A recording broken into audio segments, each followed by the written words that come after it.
অমর একুশে বইমেলার প্রথম ছুটির দিনে সকালটা ছিল শিশুদের দখলে। সকাল 11টা থেকে দুপুর 1টা পর্যন্ত শিশু প্রহরের পুরো সময়টা ছিল কচি কাচাদের পদচারণায় মুখরিত।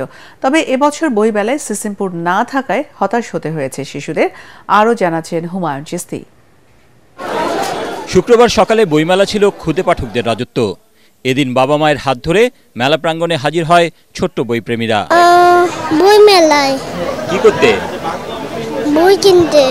মেলায় আসা শিশু কিশোরদের বইয়ের পছন্দের তালিকায় রয়েছে কার্টুন, কমিক্স, রূপকথা, সায়েন্স ফিকশন, গণিত নিয়ে মজার খেলা ও ছড়ার বইগুলো। ভূতের বই, গল্পের বই আর অ্যাস্ট্রোনটের বই আমি কিনবো।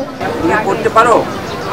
পড়তে পারি না, বড় হয়ে পড়বো। এখন আমার মা বাবা ভাইয়া পড়ে শোনাবে আমাকে।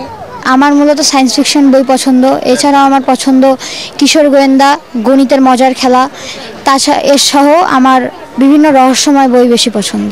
বইমেলার শিশু প্রহরে শিশুদের বিনোদনের কেন্দ্রবিন্দু থাকে সিসিমপুরের মঞ্চ।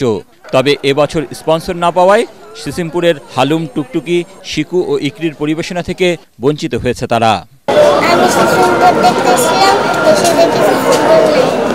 মন খারাপ হয়েছে? আমি রংপুর থেকে ঢাকা এসেছিলাম এখানে সিসিমপুর হয় সেটা দেখার জন্য, কিন্তু এবার এসে দেখি যে সিসিমপুর হয় নাই, মনটাই খারাপ হয়ে গেল। ইন্টারনেট, মোবাইল, আইপ্যাডের মতো ইলেকট্রনিক ডিভাইসের আসক্তি ছাড়াতে খেলাধুলা আর বই পড়ার বিকল্প নেই। আর বইমেলায় ঘুরতে ঘুরতেই বইয়ের প্রতি আগ্রহ বাড়ে শিশুদের। খুবই ভালো লাগছে। আমরা তো বই মেলায় এখানে অ্যাটেন্ড করার জন্য আমরা রংপুর থেকে এসেছি। বইয়ের সাথে একটা আলাদা সখ্যতা ছিল, তো ওই জন্যই চাই যে আমি আমার ছেলে, আমার ভাতিজা বা পরবর্তী জেনারেশন যারা আছে তারা যেন শিকড় থেকে বিচ্ছিন্নটা না হয়। নতুন যারা প্রজন্ম তারাও যেন বই পড়ে এবং পড়তে আগ্রহী হয়, ওই জন্যই আমরা নিয়ে আসি। ঢাকা বিশ্ববিদ্যালয়ে ভর্তি পরীক্ষার কারণে 8 ও 15 ফেব্রুয়ারি থাকছে না শিশু প্রহর। এছাড়া প্রতি শুক্র ও শনিবার শিশু প্রহর চলবে বেলা 11টা থেকে দুপুর 1টা পর্যন্ত।